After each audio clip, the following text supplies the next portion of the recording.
It's Okay, what are we doing? Hi, everybody. It's Andrew Plank with the Victoria Greater Victoria Real Estate Show. And today we're talking about who's in your corner, the truth about real estate referrals.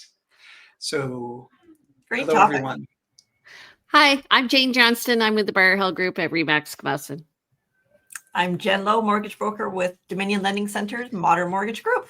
Good to see you. Excellent. Good to see you guys. Nice to see you again. So again, today's agenda, we're going to talk about real estate referrals, and we're going to do a quick real estate update. We're going to keep this one fairly short, I think, but we wanted to dive into a little talk about some things that maybe we haven't talked about before. So before we get started, actually, the other part on our agenda here is to get an update from Jen. Yeah. So what are we expecting this week? Well, we're watching one key number right now, which will be Canada's Q3 GDP number, which comes out on Friday. Just to break down what the GDP is, it's basically the scorecard for how much economic activity is happening in the country. And when the GDP is strong, the Bank of Canada will probably hold rates. Whereas if the GDP is weak, the odds of a rate cut for December 10th will go up. So we're waiting to see what's going to happen on Friday. It's a funny thing that, you want to see rates go down, but you definitely don't want to wish harm on the country's GDP. I mean, we want to see a strong economy. So right. It's that balancing act. Yeah. There you go. Okay. We're also watching what's happening in the US because their decision does always influence ours. Mm-hmm. So they're also potentially looking to cut their rates on the same day as us. So we'll see what happens there as well. I know there's a lot of pressure from on high in the States to cut those rates. Mm-hmm. Are they also getting reports on GDP, or is we're not aligned in that? It just happens. No. Those 2 date announcements are lined up. Yeah. Yeah. Okay. Great. Yeah.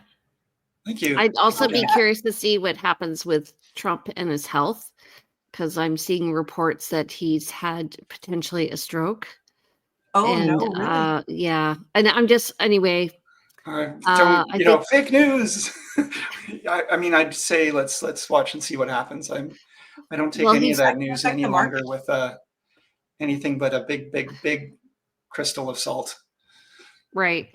Well, anyway, I just think there's going to be changes. I think there's more unrest in the U.S., so it'd be interesting to see what happens there in the future.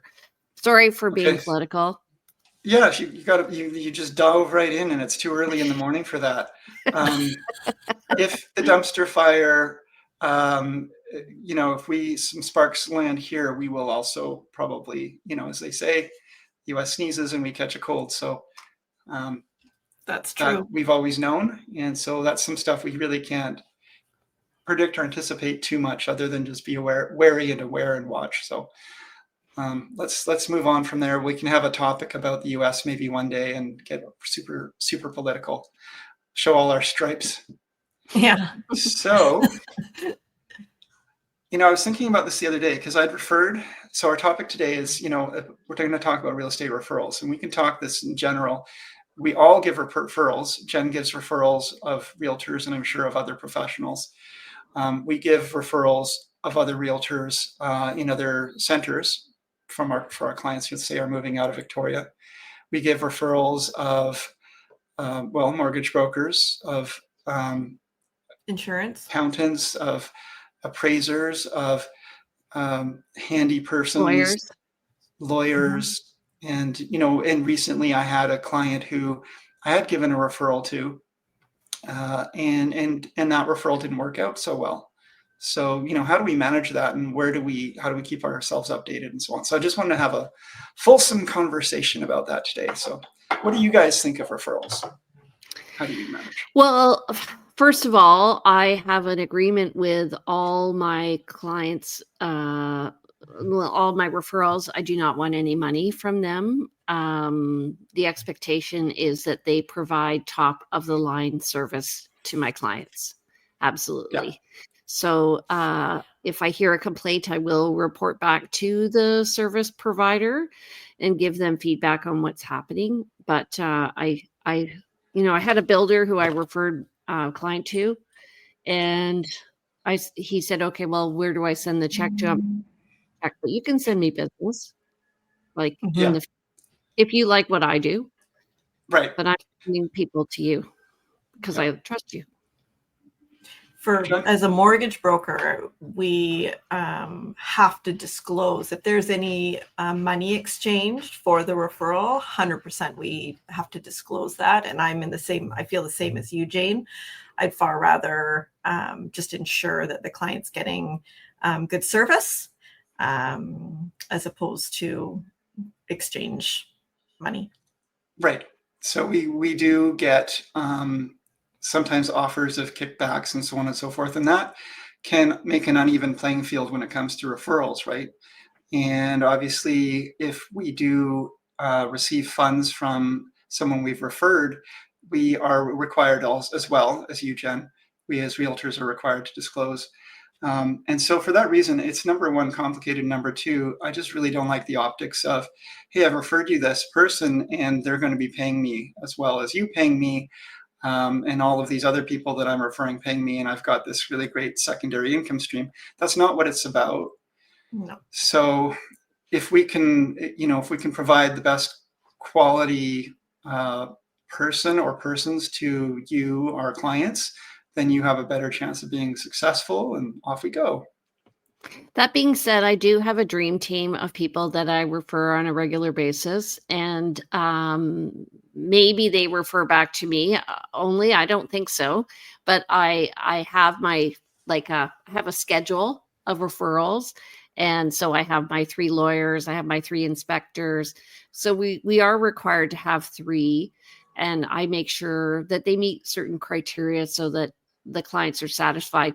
I think, to me, it's like paying a client. You also have to, if somebody gives you money in real estate, you do have to send out a notice of referral fee agreement or form for them to sign. And it's the same thing when we refer realtors in other parts of the country. Yeah. So, I think we should correct something we said earlier too, because we do get paid when we refer a realtor. There is that is an area where we do receive a monetary compensation for referring a realtor to help you, and that's the one area I'd say that's the exception of how we manage that. Yeah. Do you ever refer to mortgage brokers across the country? Yeah. In places that I'm not licensed, I would refer it to another mortgage broker. I can co-broker that, but really honestly, I would hand it over to them. I don't know that area. Do they give you a referral fee? Honestly, it does not happen because our office is licensed in Alberta, and I don't really, other areas. It's not an issue for me. I would reach out to through Dominion Lending and refer it to another broker. Or we do have we call it a deal desk that we do it through, which is licensed across Canada. So it depends on the difference. Situation. Okay, so it sounds like there's not a sort of an industry consensus that's how it operates for mortgage brokers. Whereas for real estate agents, it's not like we have, when we're referring an agent, and I actually want to focus this conversation more on, local referrals of service providers. But when we are referring a realtor across the country, we're going to call around. If we don't know a realtor in that area, we're going to do some research and try to vet that realtor and find something about their success ratio and how they are with clients, and try to find the right fit for the client. And then let our client know that, by referring this person, they will be providing us a percentage of the transaction. I actually run a realtor referral group. We have almost 600 realtors across Canada. And I definitely, you vet the people who you see, who's referred, you see who's maybe suggesting somebody else in that area. And there can be smaller referral groups, so they do sometimes refer one another. So just understanding the little nuances there, and making sure that they're the person who you're referring a realtor to, and the client to the realtor, that they are a good fit in terms of their values. That's very important. Yeah. So now, in terms of, we've got a client, they're listing their home for sale, and they, you're looking at their front yard and knowing that they need some landscaping work done, the lawn needs a mowing, that needs some cleaning up, maybe some mulch, this and that. And then you go inside and you see that there's some areas that need repair, and maybe some rooms that need painting. And as you go on, you realize there's a number of different providers that these people could benefit from. Jane's already alluded to this. We try to give 3 recommendations, and this just means that it puts more of the responsibility and onus back on our clients to say, do your due diligence, choose one of these 3 or someone else. But we're not just giving you one for that person. If that person does not provide the service you're looking for, doesn't meet your standards, it's not placing all the responsibility on us, I guess. So we try to choose the best fit we can for our clients and vet really great providers, but we can't always control how relationships go or if something goes sideways.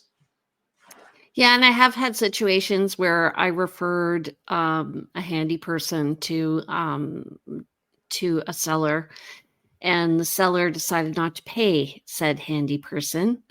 So, that creates a bit of a conflict of interest, also with the cleaner. And so that's exactly why I give them the 3 names, because then the contract is between the homeowner and the service provider. It's not a 3-way contract, and there's no blurry lines there. It's very important that the client's happy with whomever they choose. Exactly. Yeah. I find the biggest problem, is cleaners. Cleaners, nobody is happy with cleaning. It's really hard. I think the buyers are never happy with the amount of clean that happened. The sellers are not always happy with the amount of clean that happens, because I think also they may not be aware of just how dirty some of their houses are, and just how long it takes to actually do the cleaning.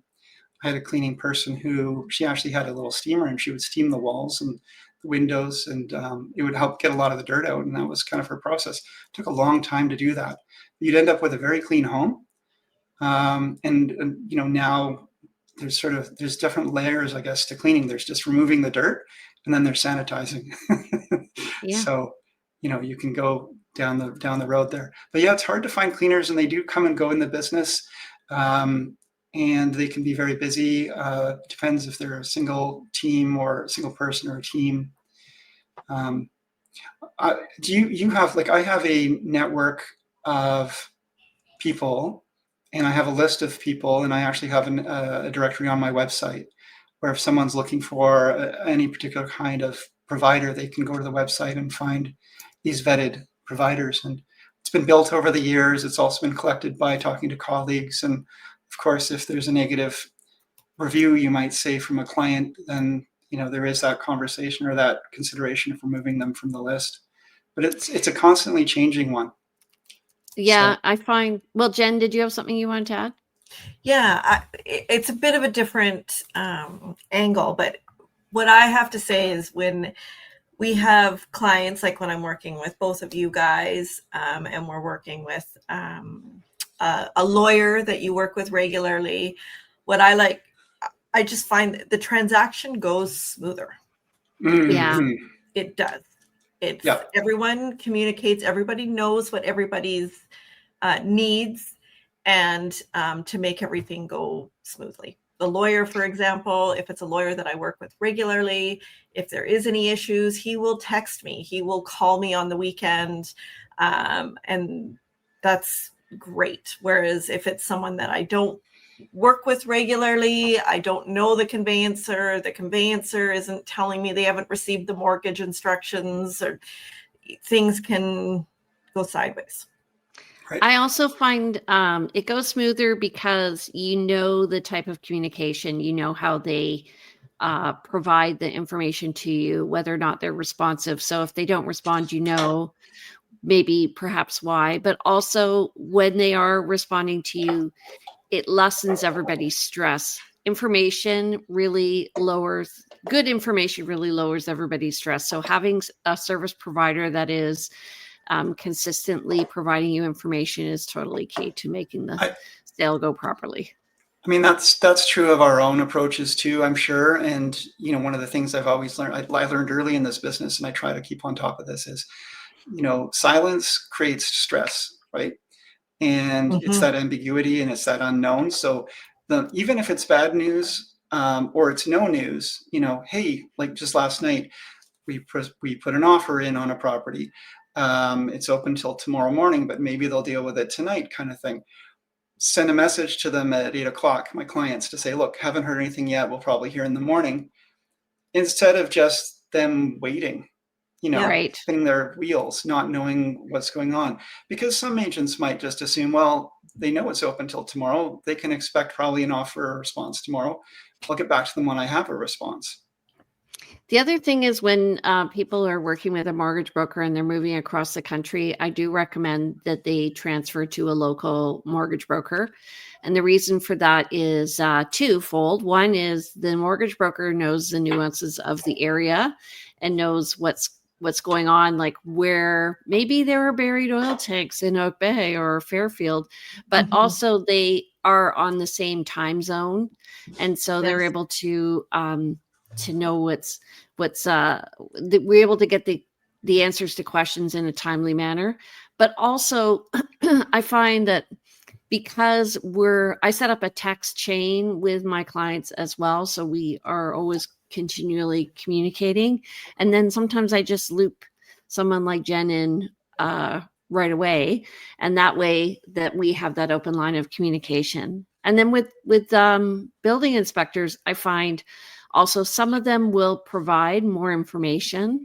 So knowing the building inspector will provide more information, I can allay their concerns by asking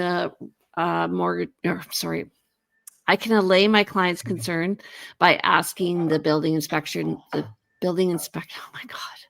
Building inspector. I can allay my client's concerns. I think we know what you're trying to say. Please move on. By asking the inspector the questions before they actually get to the inspection, so that when we get there, the questions are answered. Yeah. There are, so being a team player in this whole scenario of buying a home, selling a home is so important. And there are some really skilled players out there who are very good at their jobs, but are not team players. And it can create a uncomfortableness in the transaction. So there's a fine line with this. We want to provide and recommend the best we can. And sometimes, of course, when I'm making recommendations, I will say, you know, here are 3 building inspectors. This one tends to be the cheapest, but you may not get the best communication. This one is the most expensive, but you're going to get a really detailed report. That kind of additional backgrounder will help with the choices. When you don't have, and I know the answer to this myself, but when you don't have someone to recommend and your client says to you, hey, look, I need a XYZ expert, and you being my person, because realtors are expected to know everything, please tell me who you recommend. And what do you do in that situation, Jane? What I do is I go to the realtors in my company and I ask them who they recommend. I also go to our board realtor chat group and ask them. And then I do say that they were referred by other realtors. Often people are looking. So I find it with painters, with roofers, cleaners. There's certain, I guess, sort of transitory workers in these different industries. And so we're always looking for people like that. And then I tell them, and I provide, again, I try to provide them with 3, but it is hard. Yeah. Mm-hmm. Jen, do you have the same situation or? Yeah, I mean, most of the mortgages I'm doing are in, Vancouver Island. However, I am licensed across BC. So in a situation that I'm looking for an appraiser or a lawyer I'm doing a purchase right now in Terrace. I'm reaching out to other mortgage brokers within Dominion Lending to get some names of appraisers. Or an appraiser. So, but don't you tell them to talk to the agent about getting a lawyer there? Because wouldn't the agent sort of be dealing more with people, or is it because they're doing a renewal, or what's the story? It depends. Yeah, it depends on the situation. Yeah. In this case, the lawyer actually, or not the lawyer, the realtor was in Mexico on vacation when my clients were making an offer. So they were reaching out to me for this information, and I said I could see what I could find out. So that actually begs another question is, so what do you do when a realtor goes away or when your mortgage broker goes away? So for us right now, because we're a team and we have 2 of us, we don't generally have holidays at the same time so that somebody's always there. Yeah. But some realtors tell their clients they're going away on holiday, call me in a week. and then I get a call that somebody wants to see a property because there are realtors away. Yeah. So we really should have somebody on standby. Do you have somebody on standby? I do. Me? Yes. And for me, if I am not available 100%, it would be another broker in my office that I would refer them to. But usually for me, I'm able to, people don't know that I'm away. Right. That's the other side to the referral network is we make connections with our colleagues here locally and we make, trusted relationships, professional trusted relationships. So if one of us, it does have to be away. And if for some reason, Jane and I forget your teammate's name, Sean Provencher? Provencher. Just murdered that. Murdered it. If you and Sean are both unavailable for whatever reason, you still would have people within your office that you could call and say, hey, look, I've got a client and they need your help. And can you take care of that? And so we do have ways of doing that. I just want to go back to when you don't know who to refer, we do some vetting of that. And I also go to these various real estate, I'll go to the Facebook groups for the realtors and not only ask, who do you use, but also you can search history and see, because this question gets asked fairly frequently, who's your go-to painter, who's your go-to cleaner.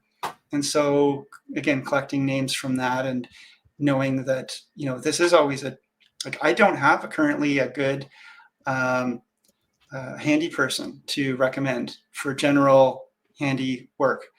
And it's kind of like a secret. Everybody keeps those people close to their chest because once you have a really good handy person, you don't want to let other people know because they will get super busy, not be available to you anymore and double their rates. Just want to say I have an excellent quick fix appliance person. Okay. All right. Which is always handy, especially on a weekend. Yes. Yeah. Oh yeah, and appliance providers and those various things, because when the closing is happening and then the clients have moved in and they say, the washing machine doesn't work or the dishwasher's broken, you need to be, making some calls and making some connections pretty quick to get them up and running. So some criteria that I look for when I'm vetting somebody is do they answer the phone? Do they attend to the person immediately or quickly if they can? And are they reasonably priced and are they well qualified to do the job? Because, any one of those criteria, if they don't have one, like if they're really expensive, they might not be worth the money. If they don't work quickly, they're going to be expensive anyway, even if they're cheap. And then, are they trustworthy and willing to do the work quickly? And if they are, then for sure they're on the list. And sometimes you just need anybody who is very qualified to go and do the work, because the faucet has broken and you need a plumber immediately, and you're just going with whoever answers the phone at that point. And your client is calling around, you're calling around, you're doing your best to just, everybody's working to solve a problem in real time. And you don't always have time to, the people that are on your vetted list may not be able to get to it right away. Speaking of which, we should get to the stats. Oh, there's a segue. Okay. Sounds good. Let's get to the stats, folks. Okay. Here we go. Here we go. All right. So, new listings, 205 in the last week versus 229 the week before. So we're slightly down on new listings as we get into late November.